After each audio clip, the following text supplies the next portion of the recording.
The smell of burnt plastic lingered on my fingers as I stood frozen in my cramped bathroom, watching the last bits of the pregnancy test curl and blacken in the sink. My hands trembled as I turned on the faucet, hoping the evidence would disappear down the drain. The water hissed against the hot plastic, sending up a wisp of acrid smoke that made my eyes water. Or maybe those were just tears. I couldn't tell anymore.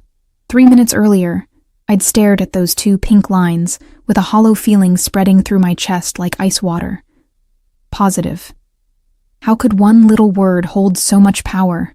I'd lit the pregnancy test with a shaking hand, watching the flame lick at the plastic, desperate to make the reality disappear along with the evidence. My tiny apartment felt even smaller tonight, the walls pressing in from all sides. Outside, rain pelted against my single window, the drops racing down the glass like they were trying to escape. I wished I could escape too, from this city, from my mistakes, from him. I caught my reflection in the mirror, pale face, dark circles under bloodshot eyes, hair pulled back in a messy ponytail. I barely recognized the woman staring back at me. 8 months ago, I'd been just another struggling waitress with dreams of finishing college someday. Now I was pregnant with a child whose father didn't know I existed. Not really. To Dominic Russo, I was nothing. A one-night stand, collateral damage in his glittering, dangerous world. The bathroom light flickered, casting shadows across my face. I placed a hand on my still flat stomach, trying to process the reality growing inside me. A child. His child. My phone buzzed on the counter, making me jump. A text from Lena, my roommate, and only real friend in this city. You okay? You've been in there forever. I quickly typed back, fine, just not feeling great. How could I tell her? Lena had warned me about the men who frequented Velvet, the upscale club where we both worked. Look, but don't touch, she'd said on my first night, especially the ones who come in with entourages. They're not the kind of men who want girls like us for anything more than entertainment. But Dominic hadn't seemed like the others. He'd been quiet, observant. While his associates had gotten drunk and rowdy, he'd sat back, nursing a single glass of whiskey. His eyes had followed me as I moved between tables, and when he'd asked my name, his voice had been soft, almost gentle. Not at all what I'd expected from a man who made other people tremble with just a glance. I hadn't known who he was that night. I'd just seen a handsome man with sad eyes who'd made me feel like I mattered. I splashed cold water on my face, trying to pull myself together. Dominic Russo. Even thinking his name sent a chill down my spine now that I knew the truth. Head of the Russo crime family. A man who controlled half the city through fear and blood. The rumors about him were the stuff of nightmares. They said he'd once had a man's fingers cut off one by one for stealing from him. That people who crossed him simply disappeared. That he kept a list of everyone who had ever wronged him and methodically destroyed them, one by one. And I was carrying his child. I stepped out of the bathroom, my legs unsteady. Our apartment was small, just a living room connected to a kitchenette, with 2 tiny bedrooms off to the side. Lena sat on our threadbare couch, the blue light of the TV washing over her concerned face. You look like hell, she said, muting the reality show she'd been watching. Thanks, I mumbled, sinking down beside her. Seriously, Emma, what's going on? You've been off for weeks now. She turned to face me, tucking her legs under her. Is it about that guy from Velvet?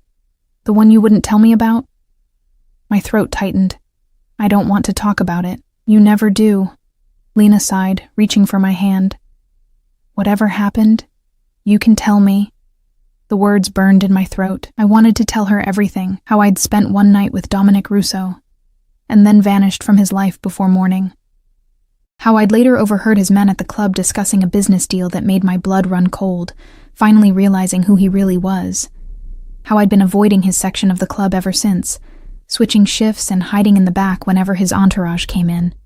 Instead, I squeezed her hand and forced a smile. It's just stress. Finals are coming up and I'm behind on rent again. Lena didn't look convinced, but she nodded. Well, you might be in luck. Marcus is looking for someone to cover VIP sections tomorrow night. Double the tips. My stomach lurched. VIP? I can't, Lena. Why not? You've been dodging the high rollers for months. I know they can be handsy, but the money's good. She frowned. Unless there's something you're not telling me. The moment stretched between us, taut with unspoken truths. I could feel the weight of the secret inside me, growing heavier by the second, but telling Lena would only put her in danger too. Fine, I said finally. I'll take the shift. Relief washed over her face. Good. Because I already told him you would. Before I could protest, a sharp knock cut through our conversation. 3 hard raps that made the thin door rattle in its frame.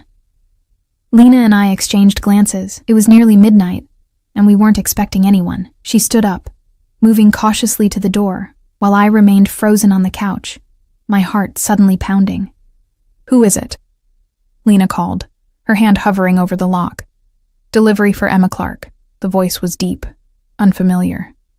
At midnight? Lena whispered back to me, eyebrows raised. I shook my head, a creeping dread sliding down my spine. I hadn't ordered anything, and few people knew my full name, let alone my address. Lena peered through the peephole, then stepped back. There's a guy in a suit out there, looks expensive.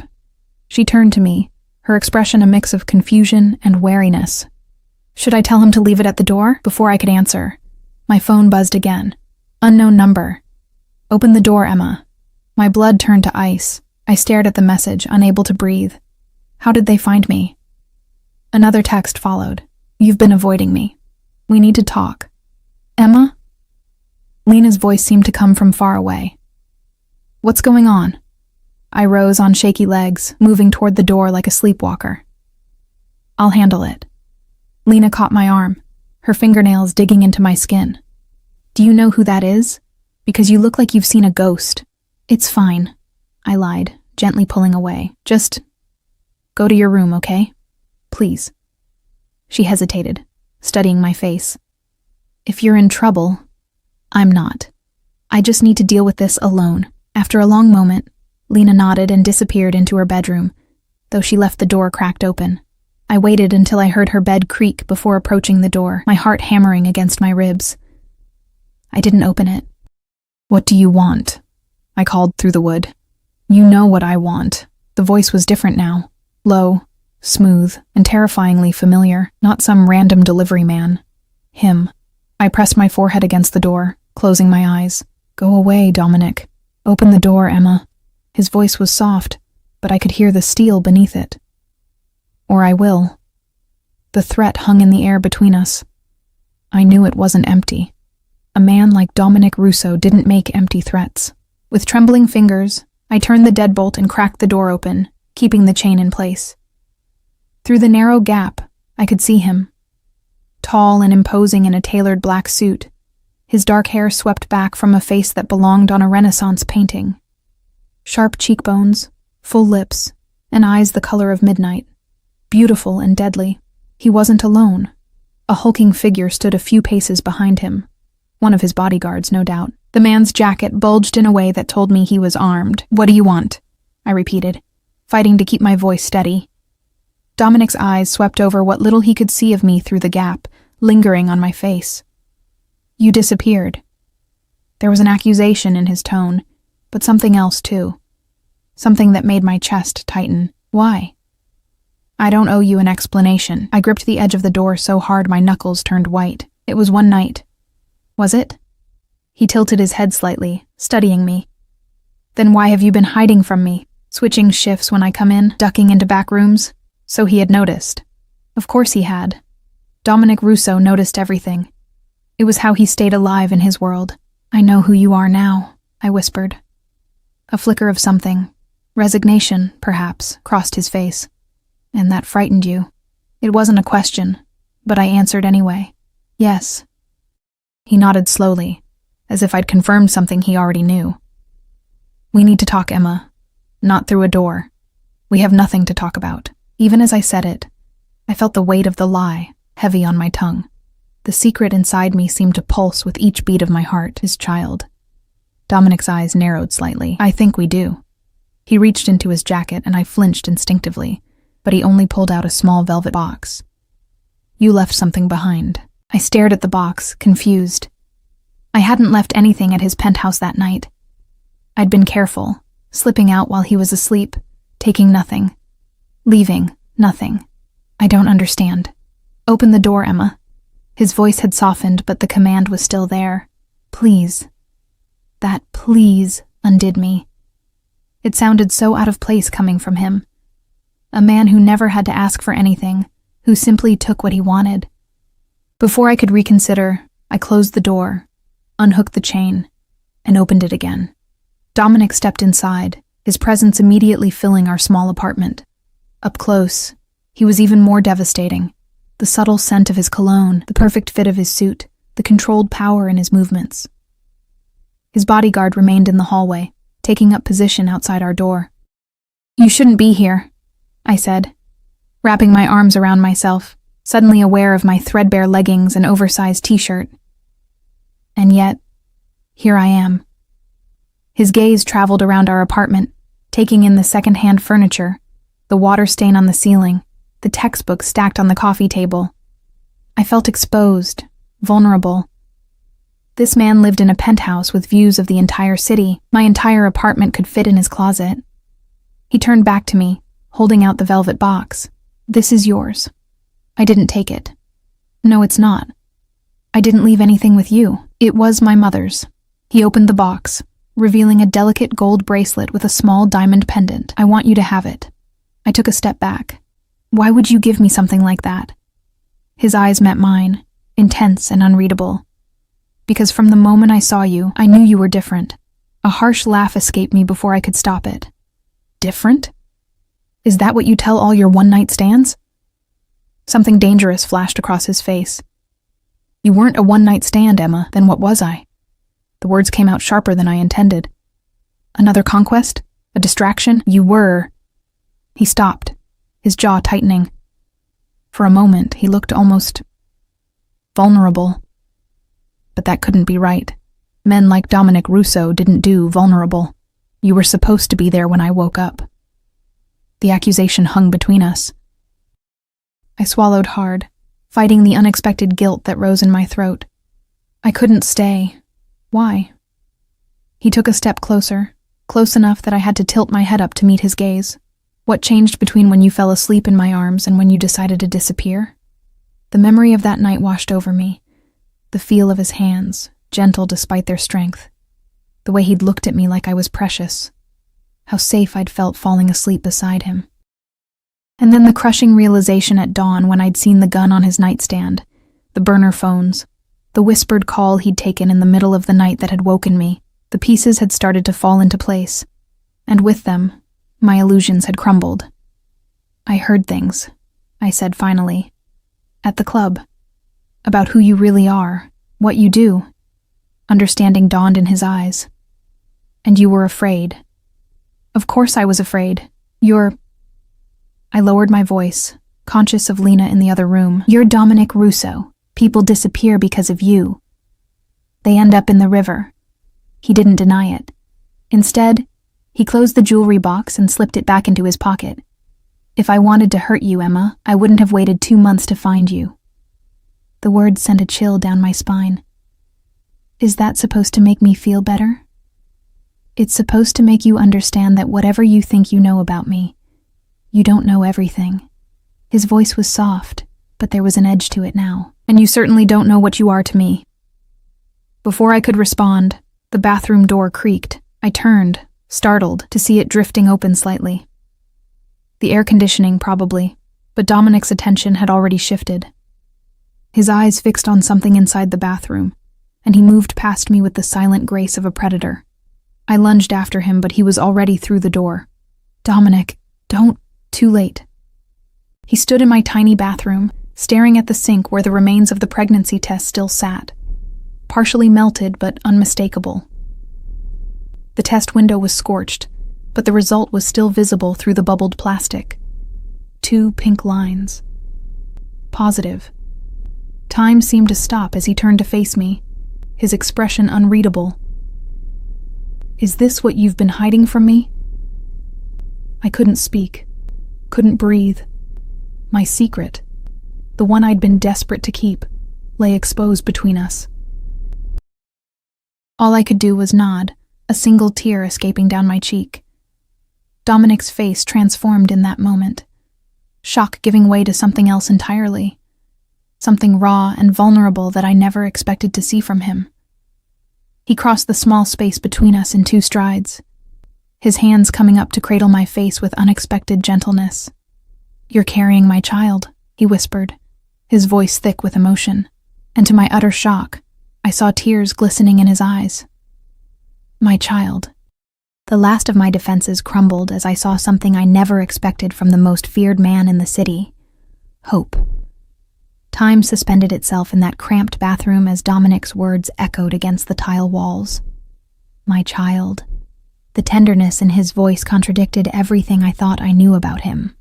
This was a man who commanded fear with a single glance, whose name was whispered in dark corners of the city. Yet here he stood, vulnerable and raw, tears gathering in his eyes as he looked at the evidence of our shared future. I stepped backward until my shoulders hit the wall, needing distance from the intensity of his gaze. "This wasn't supposed to happen," I whispered, my voice barely audible over the sound of the rain battering the window. "You weren't supposed to find out." His expression darkened, the vulnerability vanishing as quickly as it had appeared. "You were going to keep this from me, my own child?" "I didn't think you'd care," I admitted, wrapping my arms protectively around my middle. "Men like you don't want complications." "Men like me?" His voice was dangerously soft now. "And what kind of man do you think I am, Emma?" The question hung between us, loaded with implications. What kind of man was Dominic Russo? A criminal, a killer, a man whose empire was built on fear and violence, but also a man who had looked at me like I was precious, who had just revealed more emotion over an unborn child than I ever thought possible. "I don't know," I answered honestly, "and that's what terrifies me." He moved closer, backing me against the wall, one hand braced beside my head. I could feel the heat radiating from his body, smell the subtle notes of his cologne mingling with the lingering scent of burnt plastic. My heart hammered against my ribs as he leaned in, his lips inches from my ear. "Let me tell you what kind of man I am, Emma," he murmured, his breath warm against my skin. "I'm the kind who protects what's his, the kind who never abandons his family, the kind who would burn this entire city to the ground before letting anyone harm what belongs to him." A shiver ran down my spine, not entirely from fear. "I don't belong to you." His eyes met mine, midnight dark and impossibly deep. "No," he agreed softly, "but our child does, and so do you, whether you've accepted it yet or not." The possessiveness in his voice should have frightened me. Instead, it awakened something primal and unexpected within me, a longing for protection, for belonging. I'd been alone for so long, fighting for every scrap of security in a world that seemed determined to knock me down. The promise of safety, of never having to struggle alone again, was intoxicating. "Dominic," I started, not knowing what I wanted to say. A soft knock at the bathroom door interrupted us. "Emma?" Lena's voice came through, tight with concern. "Is everything okay in there?" Dominic's eyes never left mine as he called out, "We're fine. Give us a minute." I heard Lena's sharp intake of breath at the male voice answering from my bathroom. "Emma, do you need help?" The question carried a clear message. Say the word, and she'd call for help. "I'm okay, Lena," I called back, my voice steadier than I felt. "Just give us some privacy, please." There was a moment of hesitation before I heard her reluctant footsteps retreating. Dominic stepped back slightly, giving me room to breathe. "Pack your things," he said quietly. My eyes widened. "What?" "Pack your things," he repeated, his tone making it clear this wasn't a request. "You're coming with me." Panic fluttered in my chest. "I can't just leave." "You can, and you will." His expression softened marginally at the fear in my eyes. "Emma, I'm not asking you to disappear. I'm asking you to come to my home where I can protect you, where I can take care of you and our child." "I have classes," I protested weakly. "Work.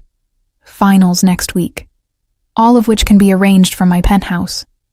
He reached out, tucking a stray strand of hair behind my ear with unexpected gentleness. "I'm not trying to imprison you, Emma. I'm trying to keep you safe." "Safe from what?" I challenged. His expression darkened. My world isn't without enemies. If they discover you're carrying my child, you become a target. The reality of his words sank into me like lead weights. Of course, a child, an heir, would be a vulnerability in his world. A way to control him, to hurt him. I wasn't just carrying a baby, I was carrying a potential hostage. "This is why I didn't tell you," I whispered, fresh tears welling in my eyes. "Your world. It's too dangerous. I can't raise a child in that." Something like pain flashed across his features. "You think I'd let any harm come to either of you?" He shook his head, jaw tightening. "No one will touch you. No one will even know you exist until I've ensured your absolute safety." "And what about after?" I asked, forcing myself to meet his gaze. "What happens when the baby is born? Do we live in hiding forever, in a golden cage?" Dominic was silent for a long moment, his eyes searching mine. "What do you want, Emma? Tell me what you need to feel secure, and I'll make it happen." The sincerity in his voice caught me off guard. I'd expected orders, demands, perhaps even threats, not this willingness to negotiate, to accommodate my fears. My voice faltered as I realized I didn't know what I wanted. A normal life? That had vanished the moment those 2 pink lines appeared. Safety? Dominic was offering that, albeit on his terms. Freedom? Could that even exist now, with a child tying me to this man forever? A soft knock at the front door interrupted my thoughts. Dominic tensed, his hand moving instinctively to his side where I suspected a weapon was concealed. "Boss," a deep voice called through the door, his bodyguard. "We need to move, now." The urgency in the man's tone sent a chill through me. Dominic's expression hardened as he took my arm, guiding me out of the bathroom. "What's happening?" I asked, my voice barely above a whisper. "Nothing you need to worry about," he replied, but the tightness around his eyes told me otherwise. He led me to my bedroom, closing the door behind us. "Pack what you need, essentials only." My hands trembled as I pulled my duffel bag from under the bed. "Dominic, you're scaring me." He paused, cupping my face in his hands. "I won't let anything happen to you or our child, but we need to leave. Now." The intensity in his eyes brooked no argument.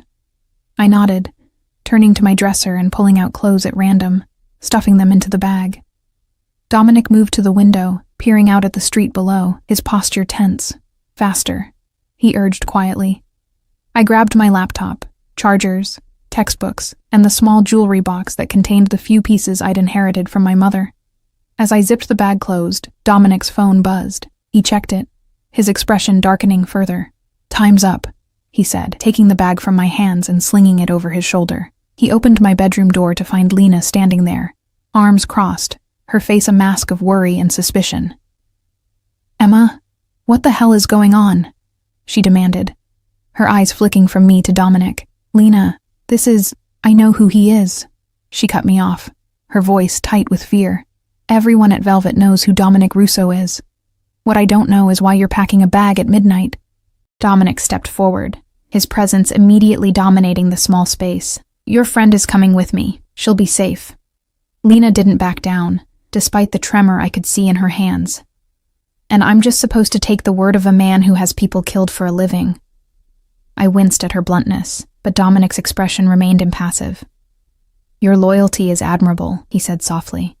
"Emma is lucky to have you, but right now, the safest place for her is with me." "Emma?" Lena looked at me, her eyes pleading. "You don't have to go anywhere with him. We can call the police." "The police can't help with this," I interrupted, moving to take her hands in mine. "Lena, I'm pregnant. It's his." The color drained from her face. "Oh my God. I need to go with him," I continued, squeezing her hands. "But I'll be okay. I'll call you tomorrow, I promise." She pulled me into a fierce hug, whispering in my ear, "If you need help, if you need to get away from him, call me, anytime. I'll find a way." I nodded against her shoulder, fighting back tears. When we separated, Dominic was watching us with an unreadable expression. "We need to leave," he said again, more urgently this time. His bodyguard appeared in the doorway, tension evident in his massive frame. 3 minutes, boss," the man said gruffly. "Car's ready out back." Dominic nodded, placing a hand on the small of my back as he guided me toward the door. I grabbed my coat and purse, pausing at the threshold to look back at Lena. "I'll call you," I promised again. She nodded, tears in her eyes. "You'd better." The hallway outside my apartment was empty except for Dominic's bodyguard, who led the way to the service stairs rather than the elevator. We descended quickly, emerging into the alley behind my building, where a sleek black SUV idled, its windows tinted so dark they looked opaque. Rain pounded against my face as Dominic hustled me across the wet pavement. The bodyguard opened the rear door, and Dominic guided me inside before sliding in beside me. The interior was luxurious, soft leather seats, the subtle scent of expensive cologne, a privacy partition separating us from the driver. As the car pulled away, I stared out the window at my apartment building shrinking in the distance. The reality of what was happening finally hit me full force. I was leaving my life behind, my tiny apartment, my independence, my illusion of normalcy, and entering Dominic's world of wealth, power, and danger. "Where are we going?" I asked, my voice small in the quiet of the car. "Somewhere safe," Dominic replied, his hand finding mine in the darkness. "One of my properties outside the city." "Not your penthouse?" He shook his head. "Too exposed. Too many people know about it." The implication sent a fresh wave of fear through me. "Are we in danger?" "Right now." Dominic's thumb traced circles on the back of my hand, the gesture surprisingly soothing. "There was unusual activity around your building tonight. Could be nothing. Could be someone watching. I don't take chances. Especially not with you." "Why me?" The question that had been burning in my mind finally escaped. "You could have any woman in the world. Why come looking for me, even before you knew about the baby?" He was silent for so long I thought he might not answer. When he finally spoke, his voice was low, almost vulnerable. "From the moment I saw you at Velvet, something about you called to me. You moved through that world of false glamour like you weren't part of it. Like you were just passing through on your way to somewhere better." His grip on my hand tightened slightly. "When you disappeared that morning, I felt something I hadn't felt since I was a child. Fear. Not the calculated awareness of danger that keeps me alive in my world, but raw, primal fear that something precious had slipped through my fingers." His words washed over me, both terrifying and exhilarating. To be wanted so desperately by a man like Dominic, a man who could have anything, anyone, was intoxicating. But the possessiveness in his voice reminded me of what he was, a man accustomed to owning things, to controlling his world down to the smallest detail. "And now?" I whispered, my free hand unconsciously moving to my stomach. "Is it just about the baby?" Dominic turned to look at me fully, his eyes reflecting the passing streetlights. "The child is a miracle I never dared hope for," he said softly. "But no, Emma. It's not just about the baby." The car slowed, turning onto a private road that wound through dense trees. Through the rain-streaked windows, I could make out the silhouette of a large house in the distance, lights glowing warmly against the stormy night. "We're here," Dominic said, releasing my hand as the car came to a stop.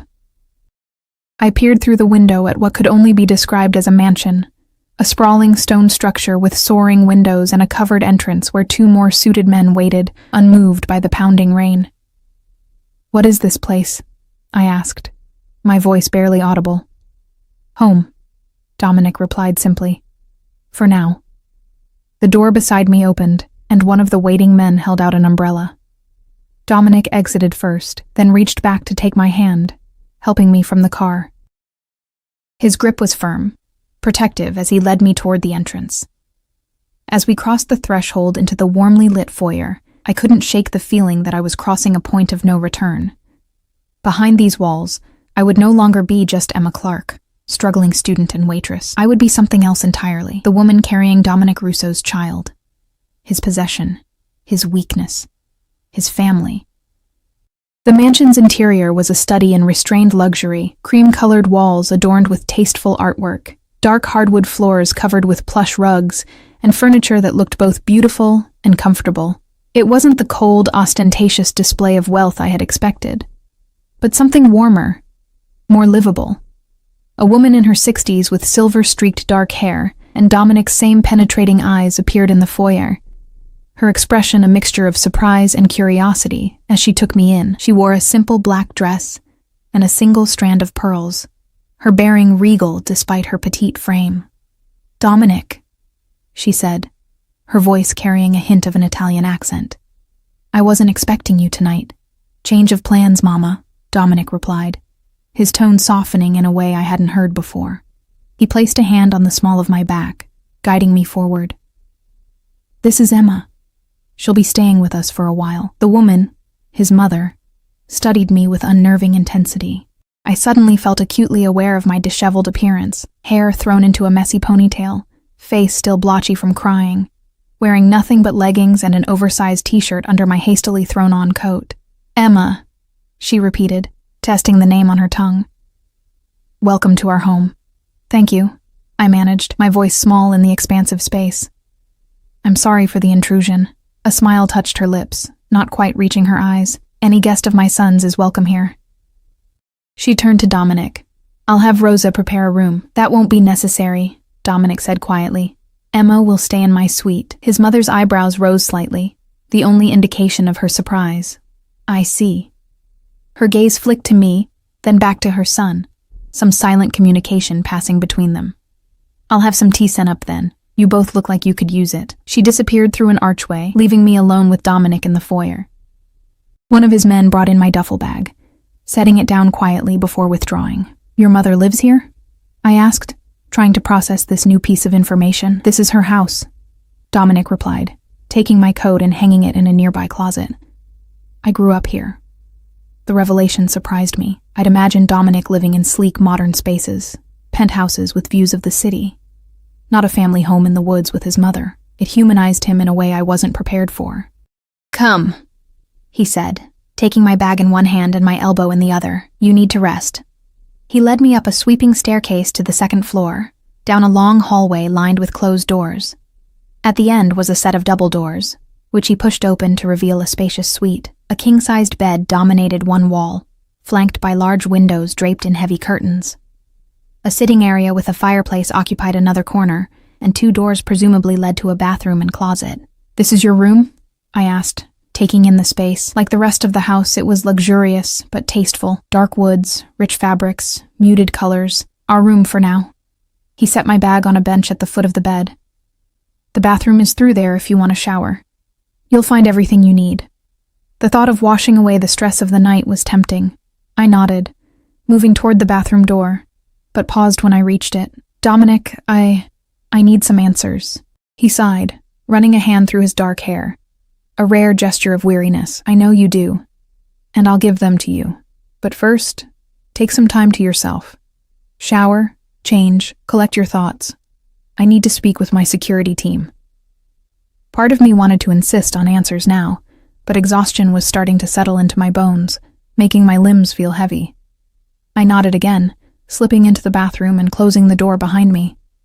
The bathroom was as luxurious as the rest of the suite. Marble floors and countertops, a glass-walled shower big enough for 3 people, and a deep soaking tub by a window that likely had a beautiful view in daylight.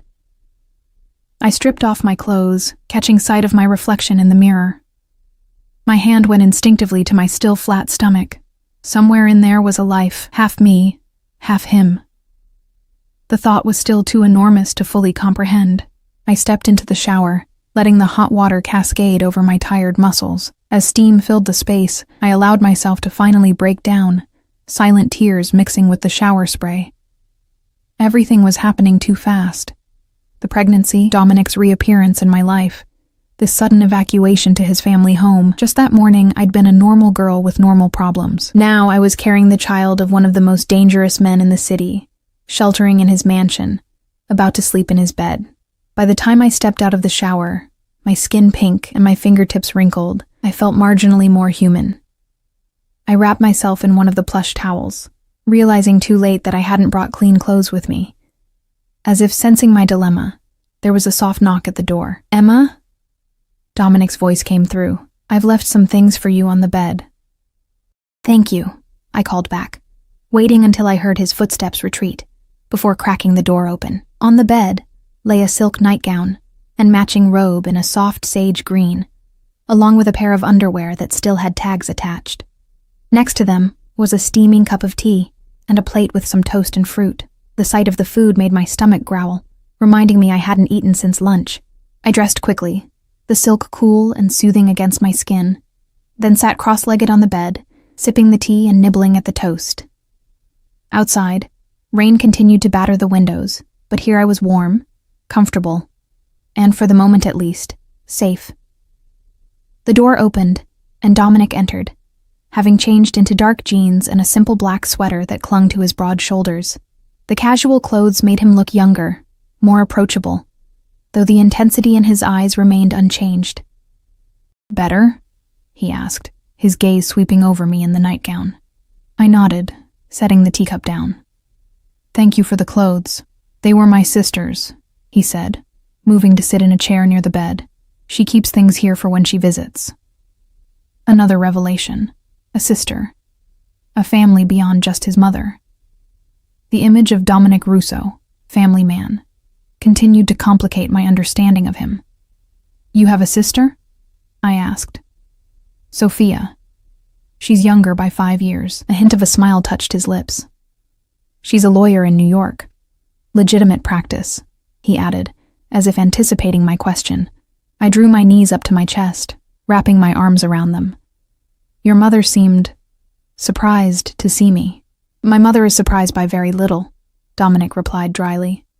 "But yes, I don't typically bring women to the family home." The implication hung in the air between us. I was different. Special, perhaps. Or simply a complication he didn't know how to handle elsewhere. "Why did we have to leave my apartment so suddenly?" I asked, unable to keep the question contained any longer. Were we really in danger? Dominic was quiet for a moment, his expression contemplative, as if deciding how much to tell me. "There's been increased interest in my personal life lately," he finally said. "Rivals looking for weaknesses, for leverage. And I'm a weakness." It wasn't a question. His eyes met mine, midnight dark and intense. "You're carrying my child. That makes you the most precious thing in my world. And yes, potentially my greatest vulnerability." The possessiveness in his voice sent a shiver through me. There was something primal about the way he claimed ownership, not just of the baby, but of me. I should have been frightened, should have recoiled from the implicit threat of being owned. Instead, I felt an answering heat unfurl in my belly. "What happens now?" I asked, my voice barely above a whisper. "Now you rest." He rose from the chair, approaching the bed with the fluid grace of a predator. "Tomorrow we'll figure out the logistics. Your classes, your job, your medical care." "And us?" The question slipped out before I could stop it. "What are we, Dominic?" He sat on the edge of the bed, close enough that I could feel the heat radiating from his body. "What do you want us to be, Emma?" "I don't know," I admitted. "This is all happening so fast. Yesterday you were someone I was trying to forget. Today you're—" I trailed off, unable to define what he was to me now. "The father of your child," he finished for me, his voice low. "The man who will protect you both with his life. The man who hasn't stopped thinking about you for 2 months." His hand moved to cup my cheek, thumb tracing my lower lip. "I know you're afraid, Emma, of me, of my world. But I need you to understand something." His eyes held mine, unflinching. "Whatever you've heard about me, whatever you think you know, there is nothing I wouldn't do to keep you safe. Both of you." The intensity of his words, the absolute certainty in his voice made my breath catch. He meant it. This man, who commanded an empire built on violence and fear, was offering me his protection, his resources, perhaps even his heart. "I don't know if I can be a part of your world," I whispered, leaning into his touch despite myself. "Then I'll change my world." The simplicity with which he said it, as if rearranging his entire existence was nothing more than a minor inconvenience, left me speechless. His phone buzzed in his pocket, breaking the moment. He checked it with a frown, then stood. "I have to take this. Try to get some sleep." I nodded, suddenly aware of how exhausted I truly was. As Dominic moved toward the door, a question bubbled up from the fear I'd been trying to suppress.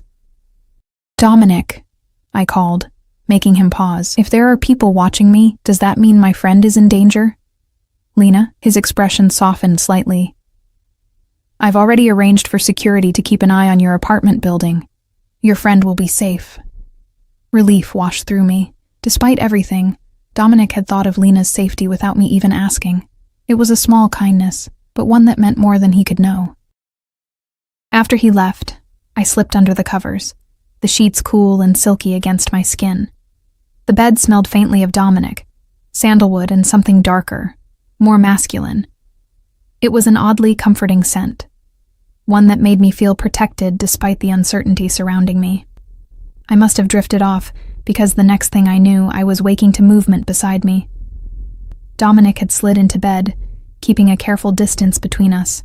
In the dim light filtering through the curtains, I could make out his profile. Strong jaw, straight nose, long lashes casting shadows on his cheeks. "Sorry," he murmured, sensing I was awake. "I didn't mean to wake you." "It's okay," I whispered back, suddenly acutely aware of his presence, of the intimacy of sharing a bed. We lay in silence for a few moments, both of us staring up at the ceiling. Then Dominic spoke, his voice so quiet I almost didn't hear him. "I never thought I would have a family of my own." The vulnerability in those words made my chest tighten. I turned on my side to face him, finding him already looking at me. "Why not?" I asked softly. "My life, it doesn't lend itself to family, to attachments." His hand found mine under the covers, fingers intertwining. "My father built his empire through fear and blood, and I inherited his enemies along with his power. Every relationship becomes a potential weakness, a target." "Is that why you've never married?" The question felt too personal, too prying. But in the darkness of the room, boundaries seemed to blur. A sad smile touched his lips. "That, and I never found someone I wanted to chain to my complicated existence." His thumb traced patterns on my palm. "Until you." The implication in those two words hung in the air between us, heavy with meaning. I didn't know how to respond, didn't know if I wanted the burden of being the exception to Dominic Russo's rules. "We barely know each other," I said instead. "Then let's change that." His voice was low, earnest. "Ask me anything, Emma. I want you to know me, the real me, not just what you've heard." The offer was tempting, a glimpse behind the mask of the notorious crime boss, but as I opened my mouth to ask one of the 100 questions swirling in my mind, a wave of nausea hit me without warning. Morning sickness, arriving with impeccable timing. I bolted upright, clapping a hand over my mouth. Dominic reacted instantly, helping me to the bathroom where I made it to the toilet just in time. As I retched miserably, I felt him gather my hair back with gentle hands, his other hand rubbing soothing circles on my back. It was such an intimate, caring gesture that tears sprang to my eyes. When the nausea finally subsided, I sat back on my heels, mortified. "I'm sorry," I whispered, unable to look at him. "Don't be." He handed me a damp washcloth, then helped me to my feet. "This is part of it, isn't it? Part of carrying our child, our child." The way he said it, with reverence, with wonder, made something warm unfurl in my chest. He guided me back to bed, tucking the covers around me with surprising tenderness. "Try to sleep," he murmured, brushing a kiss against my forehead. "I'll be right here if you need me." As I drifted back toward sleep, I felt Dominic's hand come to rest protectively over my stomach, over the tiny life we had created together. In that moment, despite all the fear and uncertainty, one thing became clear. Whatever happened next, I was no longer alone. Morning arrived with soft light filtering through a gap in the curtains, painting a golden stripe across the unfamiliar bed. For a moment, I forgot where I was, reaching instinctively for my phone to check the time. Instead, my fingers brushed against warm skin. Dominic. He lay beside me, his breathing deep and even, one arm still draped protectively over my waist. In sleep, the hard lines of his face softened, making him look younger, more vulnerable. This close, I could see details I'd missed before. A small scar at his temple, the faint shadow of stubble along his jaw, the way his dark lashes fanned against his cheeks. It was disconcerting to see someone so dangerous looking so peaceful. Carefully, I slipped out from under his arm, padding silently to the bathroom. My reflection in the mirror looked different somehow. My eyes wider, my face paler. I splashed cold water on my face, trying to ground myself in this new reality. When I emerged, Dominic was awake, sitting on the edge of the bed, his phone in hand. He looked up when I entered, his eyes tracking my movement with that focused intensity I was beginning to recognize. "How are you feeling?" he asked, setting his phone aside. "Better than last night," I replied, self-consciously tugging at the hem of the silk nightgown. "No nausea so far," he nodded, rising to his feet with fluid grace. "There are clothes for you in the closet. My sister keeps a variety of sizes here." He moved toward me, stopping just close enough that I could feel the heat radiating from his body. "Once you're dressed, come downstairs. We have things to discuss." The businesslike tone was a stark contrast to the tenderness he'd shown last night. I wondered which was the real Dominic Russo, the gentle man who had held my hair back as I was sick, or this controlled, commanding figure who expected immediate compliance. Perhaps they both were. After he left, I found the closet stocked with women's clothing in several sizes. I selected jeans and a soft gray sweater that fit well enough, then made my way downstairs, following the scent of coffee and freshly baked bread. The kitchen was warm and surprisingly homey, a large space with stone countertops and a massive island where Dominic sat with his mother, both of them nursing cups of coffee. They looked up as I entered, their conversation halting abruptly. "Good morning, Emma," Dominic's mother said, her smile not quite reaching her eyes. "Did you sleep well?" "Yes, thank you, Mrs. Russo," I replied, hovering awkwardly in the doorway. "Please call me Lucia." She gestured to an empty chair beside Dominic. "Sit. Eat something. You need your strength." The casual reference to my condition confirmed my suspicion that Dominic had already told her about the pregnancy. I slid into the indicated chair, accepting the cup of herbal tea she placed before me. "I took the liberty of scheduling an appointment with our family doctor for this afternoon," Dominic said, sliding a plate of toast and fruit toward me. "Dr. Marino is discreet and trustworthy. He'll come here." "You told your mother," I said quietly, not touching the food. "Of course he did," Lucia interjected before Dominic could respond. "You're carrying a Russo. That makes you family."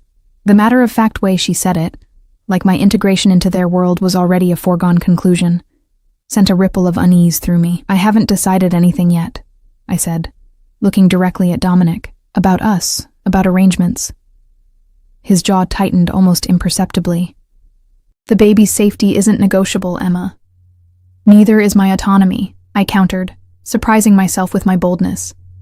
"I can't just disappear into your world, Dominic. I have classes, friends, a life." Lucia rose gracefully from her chair. "I'll leave you two to discuss this privately," she said, giving Dominic's shoulder a brief squeeze as she passed. "Remember, son, more flies with honey than vinegar." Once she was gone, Dominic let out a long breath, running a hand through his hair. "You're right," he said finally. "I've been overbearing." The admission startled me. I hadn't expected him to concede the point so easily. "I'm not used to considering another person's wishes," he continued, his voice softening. "In my world, I give orders, and they're followed without question. But this," he gestured between us, "this is different." "Because of the baby," I said, unable to keep the hint of bitterness from my voice. "Not just because of the baby," he replied, eyes locking with mine. "Because it's you, Emma." The intensity in his gaze made my breath catch. Before I could respond, his phone buzzed. He checked it, frowning slightly.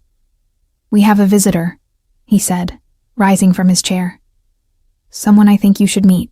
Curious despite myself, I followed him to the front of the house.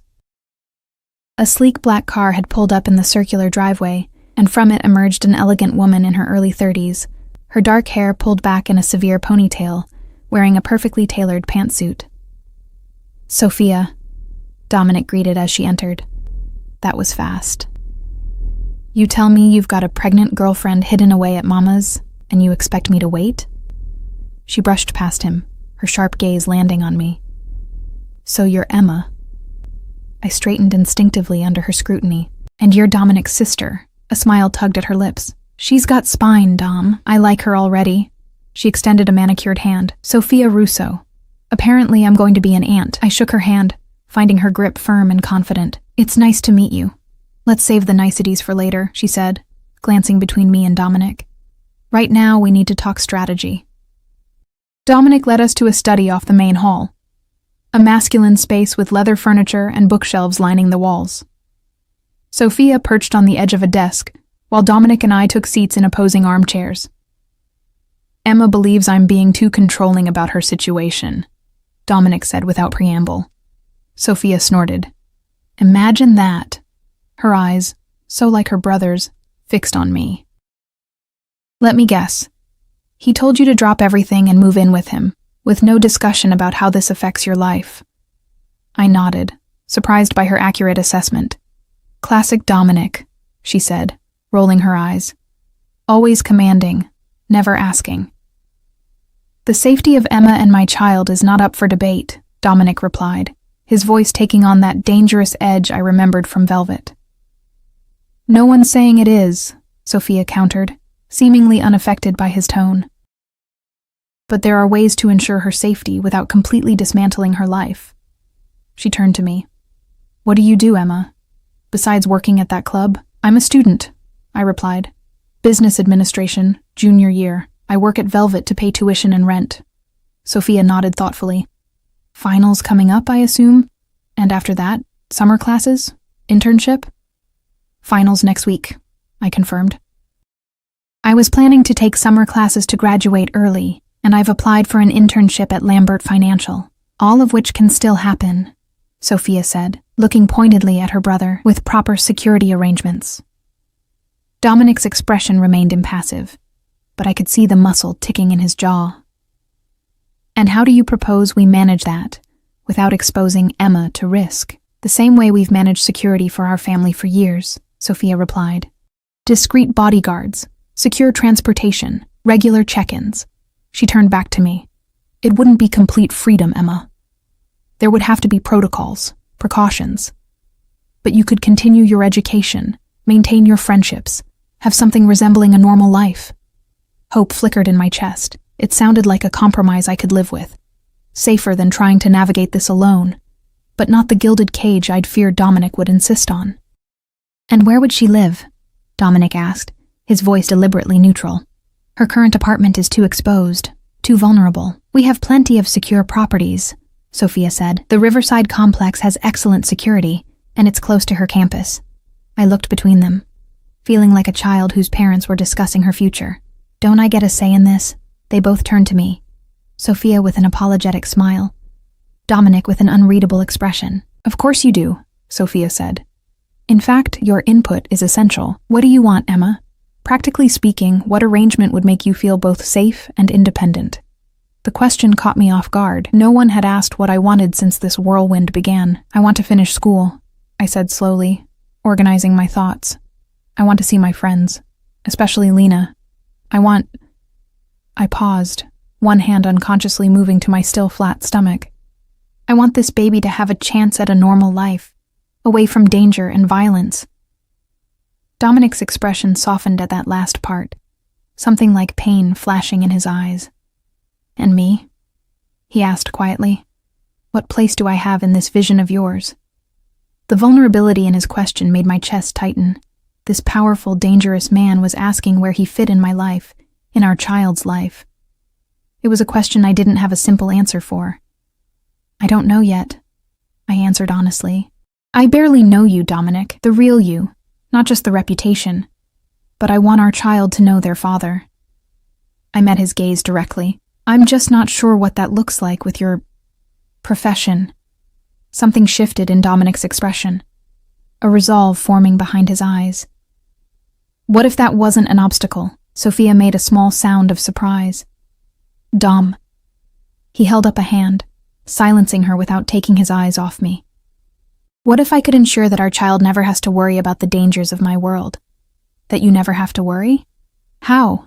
I asked, a mixture of hope and skepticism coloring my voice. I've been considering options for some time, he said carefully. Ways to legitimize my business interests, to extract myself from certain entanglements. His gaze intensified. It wouldn't happen overnight, but it could be done. For you.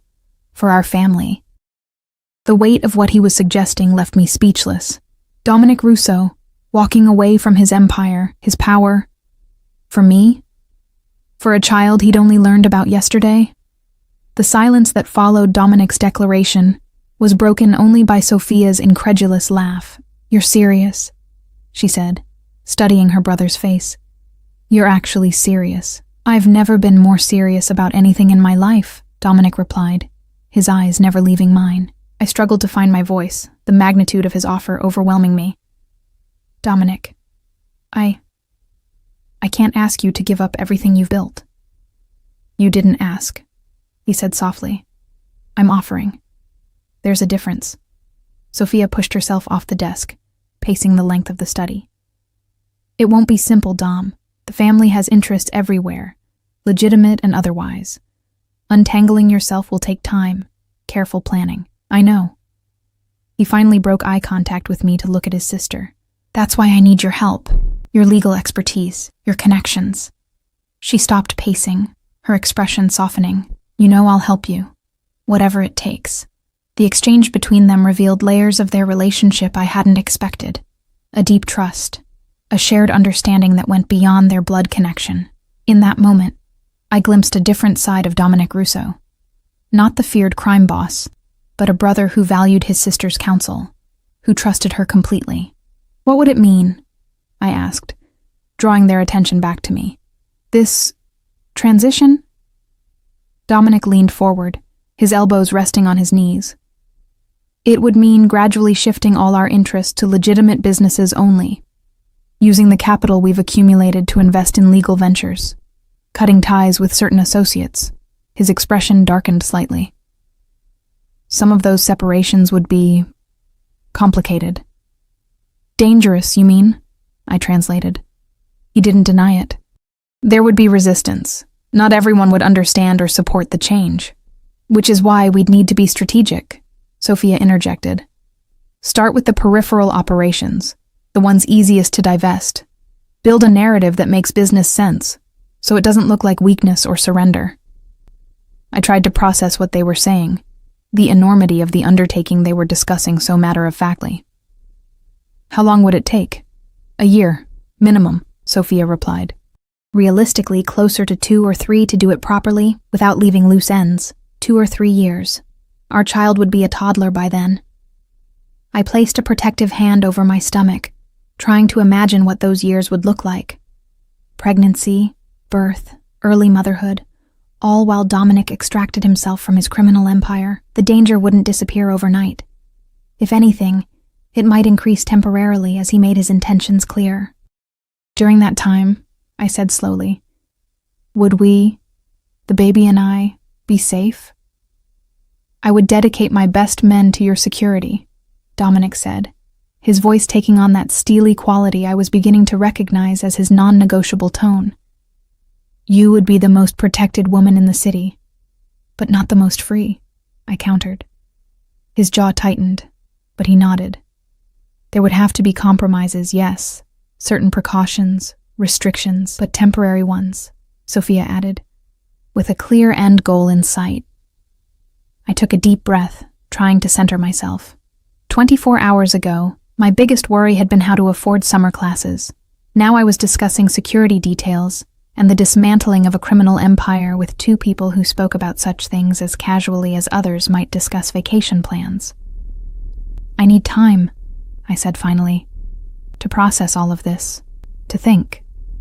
To my surprise, Dominic nodded. "Of course. Take whatever time you need." He rose from his chair, crossing the room to kneel before me, taking my hands in his. "But know this, Emma. Whatever you decide about us, about our future together, I will always protect you and our child. That is non-negotiable." The intensity in his eyes, the absolute certainty in his voice, made my heart race.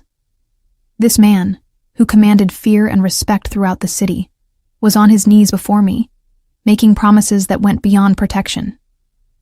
He was offering to reshape his entire life, to walk away from power and wealth for the chance to build something with me. It was terrifying. It was exhilarating. "I should give you two some privacy," Sophia said, moving toward the door. She paused beside me, squeezing my shoulder gently. "For what it's worth, I've never seen my brother like this. Not with anyone." After she left, Dominic remained kneeling before me, his thumbs tracing circles on the backs of my hands. The vulnerability in his posture, in his touch, moved something deep within me. "Why?" I whispered. "Why would you give up everything for me, for us? You barely know me." A sad smile touched his lips. "I know enough. I know you're brave. You left my bed without a backward glance when you discovered who I was. I know you're determined, working nights at a club you hate to put yourself through school. I know you're loyal, the way you worried about your friend's safety even in the middle of your own crisis." His words washed over me, each one striking with unexpected precision. He had been watching me, learning me, even when I thought I'd successfully vanished from his life. "And I know," he continued, his voice dropping to a near whisper, "that from the moment I saw you at Velvet, something in me recognized something in you. Like my soul had been waiting for yours." The raw emotion in his voice, in his eyes, made my breath catch. It should have sounded like a line, a practiced seduction. Instead, it felt like the most honest thing anyone had ever said to me. "I'm scared," I admitted, my voice small. "Not just of your world, of the danger. I'm scared of how fast this is happening, of how intense this feels, of what I feel for you, despite everything." His grip on my hands tightened. "What do you feel for me, Emma?" I closed my eyes, searching for the truth beneath the fear and confusion. Attraction, fascination, terror. I opened my eyes, meeting his gaze. Hope. Something fierce and tender flashed across his face.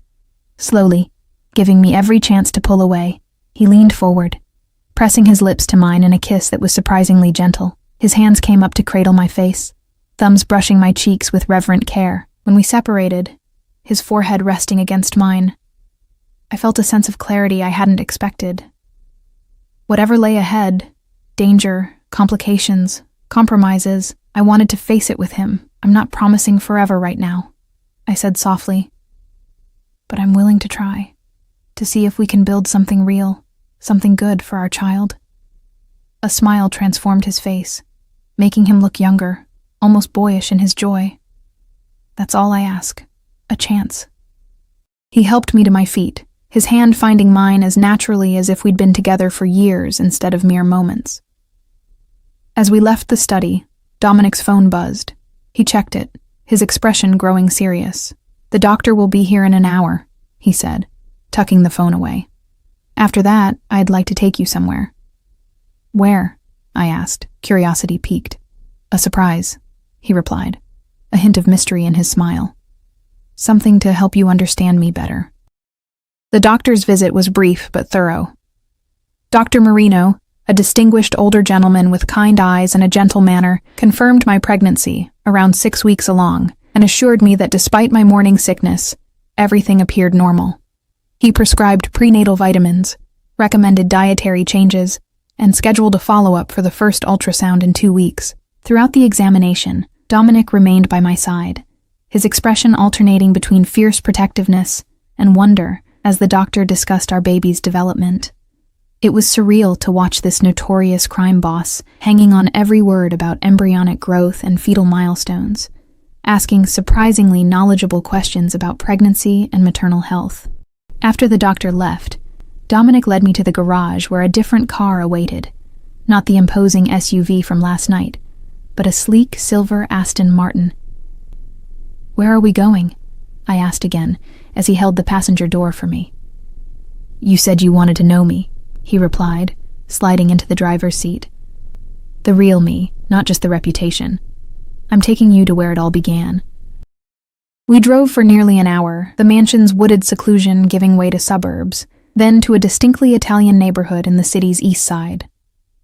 Dominic parked outside a modest bakery with Russo's painted in fading gold letters on the window. My grandfather's bakery, he explained, leading me inside. The first legitimate business in our family. The interior was warm and inviting, with the heavenly scent of fresh bread and pastries filling the air. Behind the counter, an elderly man with Dominic's eyes looked up, his weathered face breaking into a wide smile. "Dominic," he called, coming around the counter to embrace him. "2 visits in 1 week. What's the occasion?" "Uncle Marco," Dominic replied, returning the embrace with obvious affection. "I wanted Emma to meet you, to see this place." Marco turned to me, studying my face with keen interest. "Emma," he repeated, taking my hand in his flour-dusted one. "Welcome to Russo's." As Dominic led me through the bakery and up a narrow staircase to the apartment above, he told me the story of his family, how his grandfather had started with just this bakery, how his father had expanded their interests, not always legally, and how Dominic had inherited both the legitimate business and its shadowy counterpart at just 22 when his father was killed by rivals. "This place," he said, showing me around the simple apartment where he'd spent his childhood summers, "is where I want to return, not literally, but in spirit. Honest work, family, legacy." In the small living room, he showed me photos of himself as a boy, flour-covered and grinning beside his grandfather. The joy in young Dominic's eyes, the innocence, made my chest ache for what had been lost when he was thrust into his father's world. "This is who I was," he said softly, tracing the edge of the frame. "Before the empire, before the power, this is who I want our child to know." In that moment, looking at the boy in the photograph and the man beside me, I understood what he was offering. Not just protection, not just security, but redemption. A return to something purer, something that had been buried beneath years of violence and power. "It won't be easy," I said, taking his hand, "walking away from what you've built." "No," he agreed, "but the most important things never are." He placed a hand gently on my stomach, his eyes meeting mine with solemn intensity. "This, you, our child, a life without shadows. This is worth fighting for." As we stood there in that humble apartment above a bakery, I felt the first real stirrings of hope. The path ahead would be dangerous, complicated, filled with compromises and sacrifices. But for the first time since seeing those 2 pink lines on the pregnancy test, I could envision a future that wasn't defined by fear, a future where our child would know both parents, where Dominic could leave behind the violence of his past, where we could build something legitimate and lasting together. It wouldn't happen overnight. There would be resistance, threats, perhaps even violence as Dominic extracted himself from his criminal enterprises. For a time, our lives would be constrained by security measures and caution. But on the other side lay a promise: freedom, honesty, family. "I'm still scared," I admitted, leaning into his embrace. "But I'm not running anymore." His arms tightened around me, his lips pressing a gentle kiss to my forehead. "That's all I ask," he murmured against my skin. "Stay with me. Let me prove I can be the man you and our child deserve." As we left the bakery hand in hand, stepping into the sunlight of a new day, I knew we were beginning a journey that would test us both. A journey from darkness into light, from fear into hope, from isolation into family. Whatever challenges lay ahead, we would face them together, bound by something stronger than fear, more enduring than power, something like love.